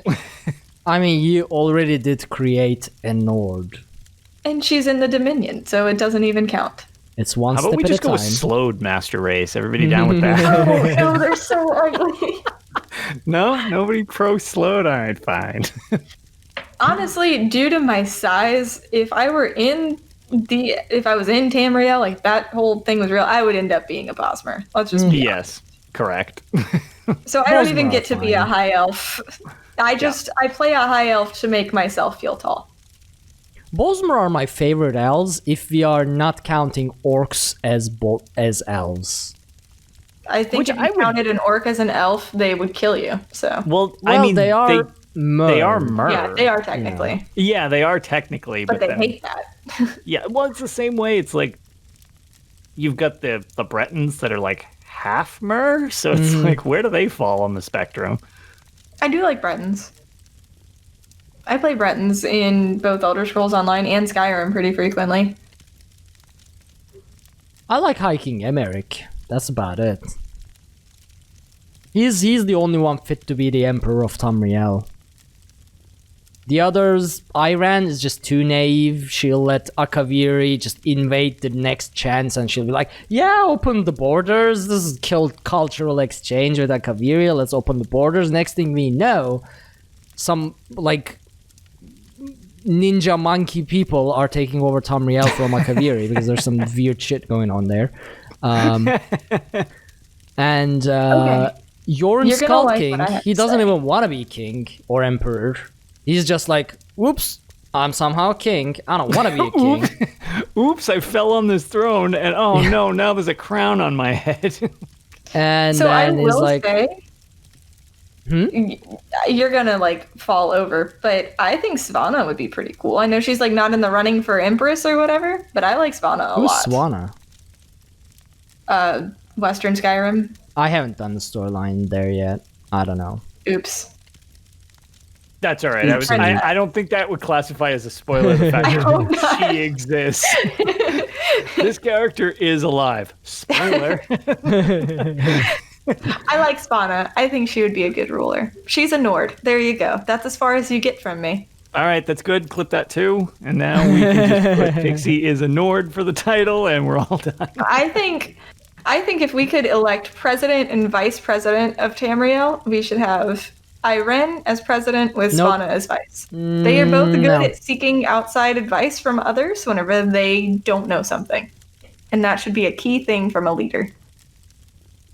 Iran is okay. Look, we talked about this. Iran is stupid enough to open Somerset to everyone during an all-out Because Tamrielic she's war. Racist. Would you rather her be racist? Because you're mad Do at you her know- for being racist and you're mad at her for not being racist, and I don't know what you want at this point. I don't want people to be racist. I want them to be clever enough to protect their people and borders. Do you know how What? many Altmers I other killed people- in Somerset? I was gonna say, would you trust letting Ark over your border? Do you know how stupid that is to let me into Somerset I walked right up to with the all skull. my weapons? I've walked right up to Emmerich. I've hung out with Emmerich. Nobody killed me. They all do that. They're all stupid. None of them opens up their borders, and when you play the other storylines, that doesn't count. Because you are technically are under the magic of Cudwell, whatever it is, and you are somehow is now a Daggerfall person. Yeah, you She see only the opened up alternate the histories. Somerset borders to people in the Dominion, technically. Like she's not just saying, welcome, invaders. No. The storyline says opening it to everyone. And welcome, invaders. That was how mine was signed. You're just taking it too literally. You know what she meant. She's just naive and dumb enough to bring the worst enemies of Somerset into Somerset unchecked. She's like, oh, we are in war with Nords for all we know. Oh, look, we found this Nord with a massive sword and is definitely a fighter in the water.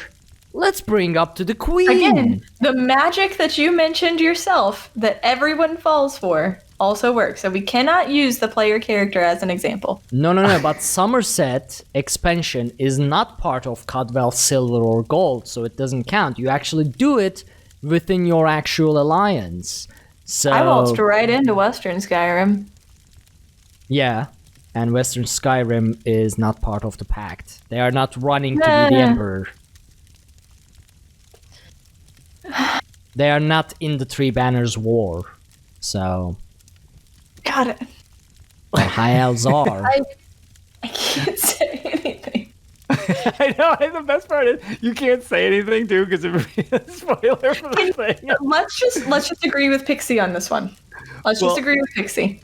Personally, what I got out of the chat chime-ins along with this is Ark's true nightmare would be if Iren gets his horn dragon shield. Oh motif. God, what the hell? No, jeez, no. Wow. Okay, episode over. Let's go home. Wow. God, what type of... Goodness me, that's... Wow. It would look very pretty on her wall. First battleground and she pulls it. Jesus. I'm done. But, okay, yeah, well, since it's my vacation, I will actually finish the Greymore storyline, and next week we are having this discussion again. Okay. There you go. You'll know who Savannah is, and you'll know how much I love her. And I think you'll like her too. It's been long enough that I was going to say the next DLC is on the way. We can have a spoilerific episode coming up, even though I haven't done it. I'll have to burn through with Pixie. Greymore storyline fast. The story. It's a really cool story. I like it a lot. I'm still excited to play through it later. I just want to play through it like in kind of like both chunks at once when the full year is out. That's kind of when I figure I'll do it now. But again, since I'm fine with a spoiler episode since I know how it goes anyways, just because of loudmouth and chat. So, and even though like you know the main point, like the journey, I'm sure there's nuances for sure, Yeah. for sure. And it's just visually stunning the entire time. So play through the whole thing just to see it. Like, actually, just see it and experience it because it's just incredible. It's really cool. I'll do my best to finish it this week. We'll see how that goes. Apparently, so for Kinara, the stream says broadcaster is not enabled in-game drops. Yeah, I see that too. I was going to mention that. If you renew it, if you reboot it, it does. Let me see. Oh, I had to refresh the stream. It said it wasn't, and then if I refreshed it, it put it up and now drops are enabled. That is strange. I don't know why it defaulted at the start to say they weren't. That's weird. Is strange, but there you go. Yeah, it was being weird. I'm not sure what was up with that. Well, it's 8 a.m. I'm slowly getting toast. Now, it would have brought us into news at this point, but do we have news? Because I don't. I was going to say, I mean, other than the main bullet point of last time we were talking about the event about to happen, and now the event is currently happening, I mean, there has not been... There was an ESO Live where they showed off the character pathing, and I wasn't able to make it to that. And I then, wasn't either. So. Yeah. And they announced the housing contest winners, and they showed the houses. But so that's congrats to winners of that. That's something you'll have to go to the recorded version of the Twitch VOD at twitch.tv/Bethesda, find the latest ESO Live, and that's how you can access it. Not much to talk about there. So, yeah, I don't think we have much news. Yeah, news-wise, this wasn't really more of an in-between week anyways. So, all right, well, then let's move on to the outro because I'm really sleepy. Same. Lotus, any final thoughts where can people find you? Not really any final thoughts. Hopefully I can play another session of Arena before next show. And if you ever need to get a hold of me or care about the junk that I make, it's pretty much LotusOfDoom on Twitter, Twitch. If you want to shoot me something on Discord, I try to check that. LotusOfDoom there. But yeah, that's pretty much, if you see LotusOfDoom, it's probably me. Sounds good. And Pixie? You can find me on Twitch at HyperPixie Gaming and on Twitter at HyperPixie Games. Sounds good. Well, you can find me as Arkhaniir pretty much everywhere that you can find Arkhaniir, ARKHANIIR. I made the name up, so there should only be one. As for the show, you can find everything we do over at dungeoncrawlernetwork.com. You can find all of our backlog of shows. You can find our social media links. We're on YouTube, Twitter, Twitch, obviously everything Dungeon Crawler Network or Tales of Tamriel. Those will lead you to us. You can check out our Patreon, as mentioned, patreon.com/dungeoncrawlernetwork. You can leave us a 5-star review on iTunes. That will let people know that we are a real podcast, that we say words, and sometimes they matter. Thank you all so very much on joining us on this episode of Tales of Tamriel, and we will see you all next week. Have a good night, everyone. Bye. Bye.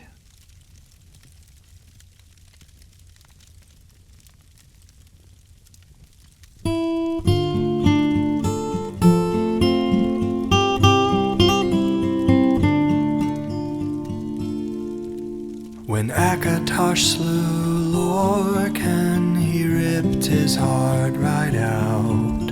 He hurled it across Tamriel, and the heart was heard to shout, red diamond, the heart and soul of men. Red diamond, protect us till the end. The laughing heart sprayed blood afar, a gout on Seer it fell, and like a dart shot to its mark down in an alien well. Magica fused the Lorcan blood to crystal red and strong. Then wild elves cut and polished it down to Chimel at a ball. Red diamond, the heart and soul of men. Red diamond, protect us till the end. When elves lost Nirn to men, Akatosh gave the stone to Saint Alesh in token of her right to sit the throne. Red diamond, the heart and soul of men. Red diamond, protect us till the end. Red diamond, protect us till the end.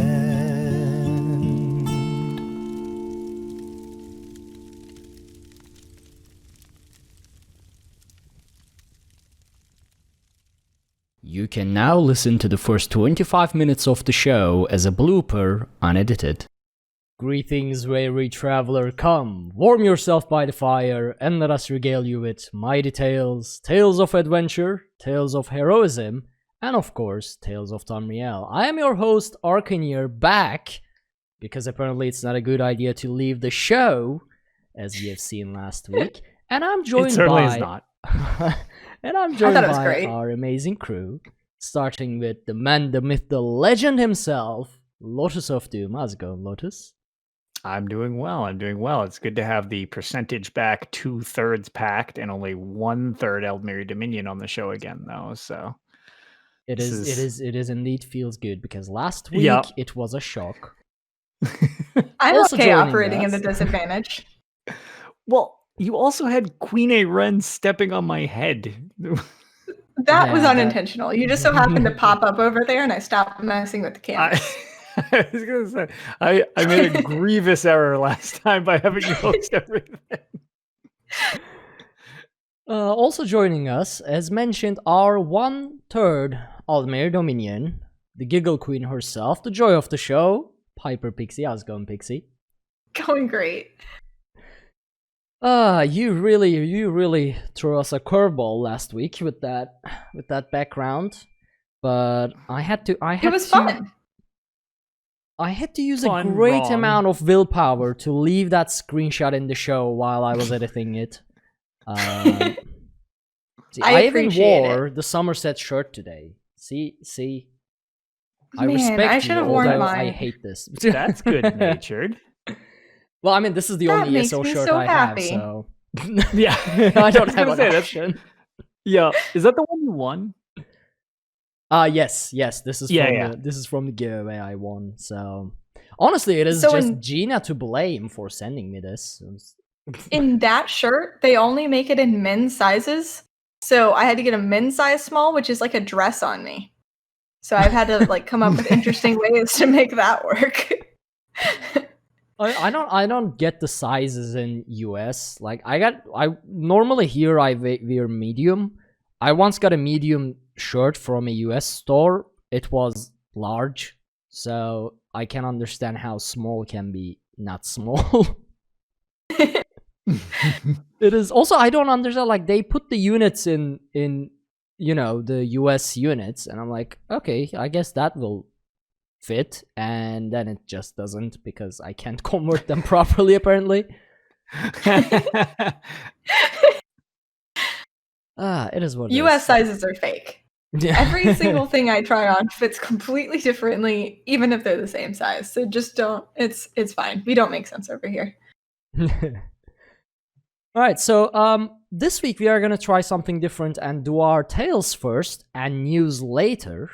But before we do that, we gotta give a bunch of shout outs because honestly, the support has been I don't even have the words. Staggering? but- yeah. So, starting with Solace Gaming, who's also in chat right now and who also streams at twitch.tv/Solace Gaming. He leads some of the lore seekers NA trials, and he is our newest champion over at our Patreon. Solace, it is very, very appreciated. It is amazing. Thank you so much. Also joining the ranks of the raid group of DCN over at Patreon, John Dar, our first knight of DCN, carrying the banners and leading the wars for us. And our latest torchbearer, Doohy, although I'm not entirely sure if I'm reading it right, but I assume it's Doohy. Thank you I so would much. assume. Yeah, thank you so much for carrying a torch into our raids to light our way.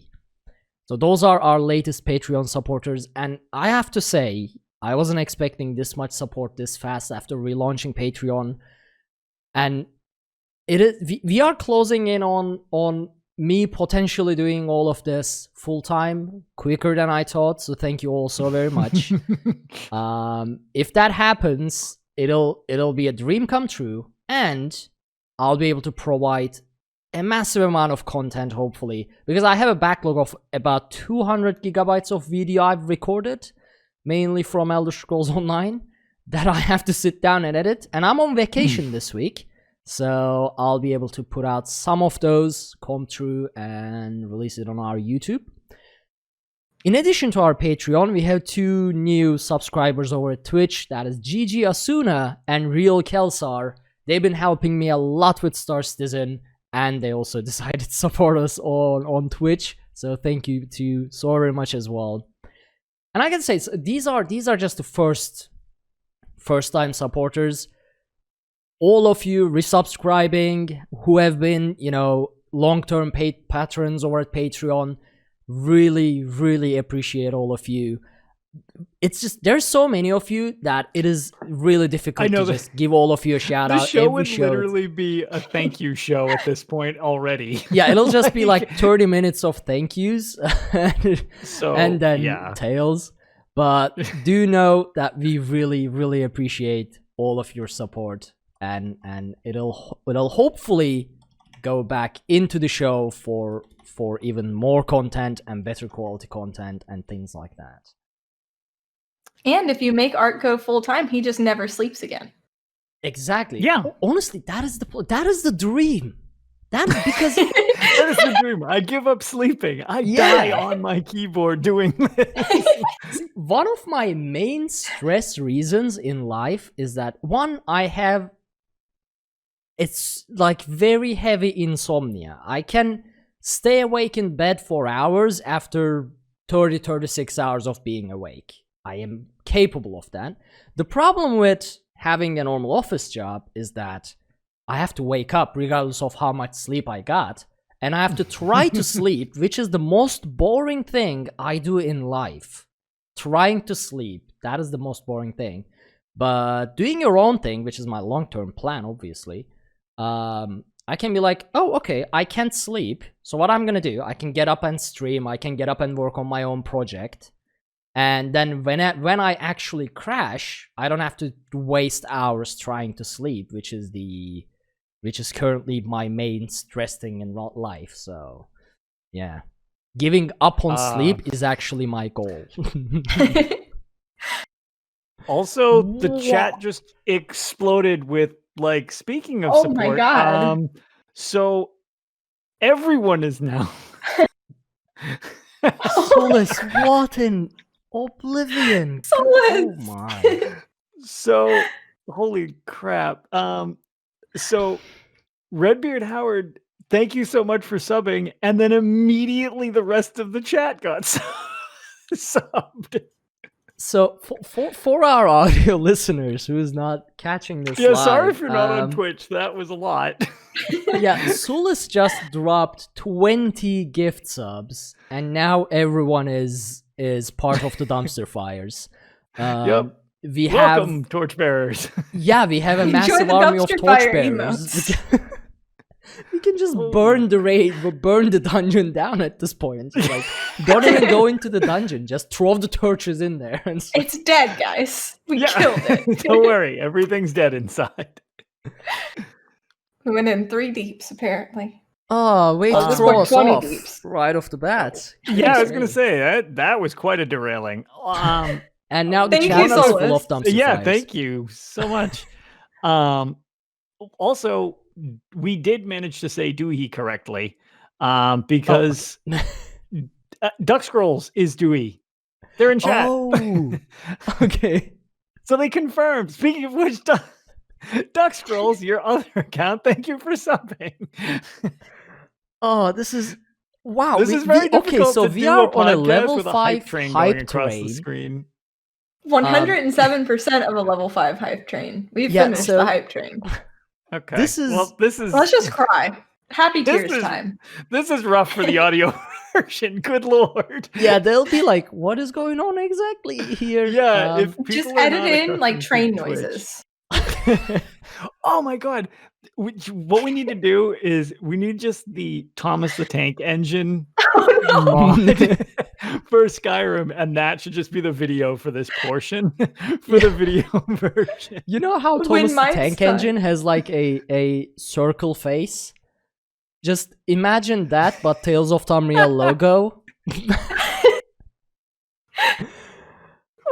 Son was Oh, 3 God. years old. He was obsessed with watching videos of the Thomas the Tank Engine mod because he was so obsessed with Thomas the Tank Engine. And I wanted to watch Skyrim playthroughs, and so he compromised. That seems like a solid compromise. I feel like it worked out pretty well. He thought it was hysterical. Oh my. So I think this is the first time DCN got a hype train since hype trains feature release. Okay. So I was gonna say, and Slaps, and Tails, go. yeah. Okay, Yeah, all right. also, So, I just realized I'm not even wearing headphones, so things may have echoed until now. I mean, oh, yeah. I don't. Yeah, that was a lot to start the episode. Oh my. Indeed. Okay, so audio listeners. So in it, all right. Fun anecdote. My reasoning for bringing Tales forward and pushing news back was that we would get into the fun stuff faster, and especially for audio listeners and things like that, it would be like, oh, okay, the show started right away, and the episode I tried doing that, Solus just threw us off the rails. And so many people just donated bits and then subbed themselves and everything. Oh my lord! Like, So would you say the hype train went right off the rails? yeah, yeah. So there you go. There's classic DCN fashion. The hype train went right off the rail. Yeah. Ooh, Oh Deep my. breaths. yeah. So I just took a about shower that and now I need podcast to go. and not. I was Now gonna I'm say, hot. but I had to take my jacket off too. I don't know what that was all about. oh my! All right. This is the most awkward start to a podcast ever. Yeah. How do we get back on rails? I mean, Okay. we are really experienced in derailing, but this is wow. Yeah, thank you very much. That's really that's how we'll appreciate do it. that. That was very generous of all of you. Okay. Composing ourselves. Totally doing it. Greetings, very Retro. Perfect. Yeah, that's the big thing. RIP audio listeners.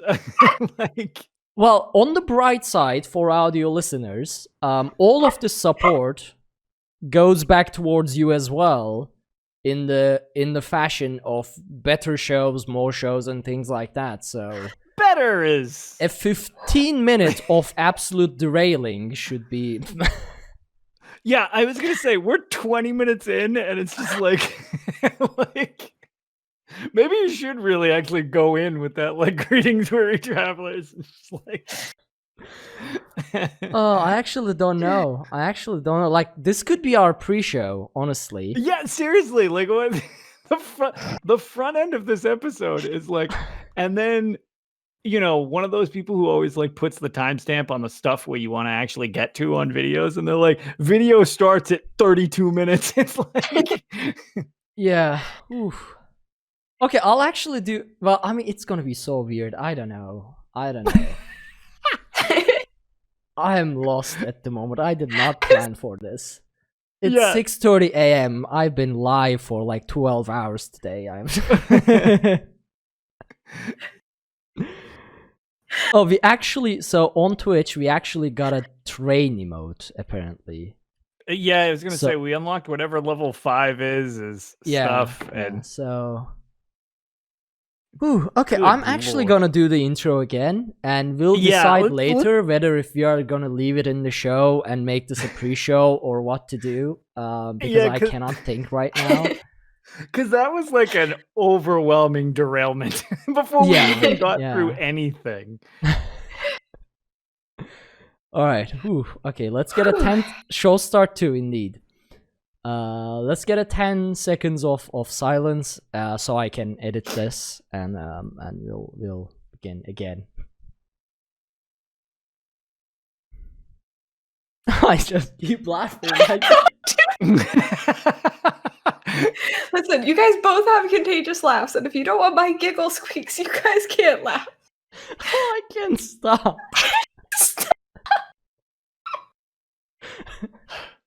Deep cleansing breaths. Nothing is funny. Nothing is funny ever. There's no fun. Just pretend we're the ESO forums and everything is the worst.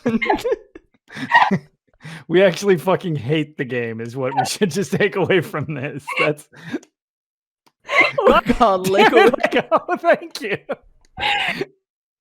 Oh my god! Thank you, Lego. Why did you have to have such contagious damn laughs? She's not even on the chair anymore. She's gone. Pixie fell off. I laid down. I thought maybe it would help, but I was wrong. Lego, This is thank the you so longest very intro much. to anything Not that's ever happened. Yeah. Vika, remember how we said in the pre-show that we are the most seamless podcast out there? This is what we meant. Yeah. You think I'm here to... So, all right. I can't. On the bright side, in terms of being focused, I'm not sure that anyone else can be subbed because I think the entire chat room is. Ooh. Oh boy. Okay. Okay, deep breaths. I need water. I don't have water. Right. No, Ark is gone. Ark, just channel Wilhelm and just do the thing where you were sleeping, and it helps. Necromancer Mage, Don't draw edit it to the moon. this.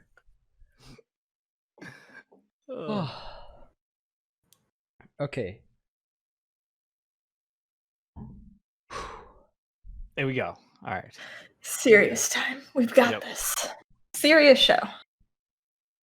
The most serious. Don't. Greetings.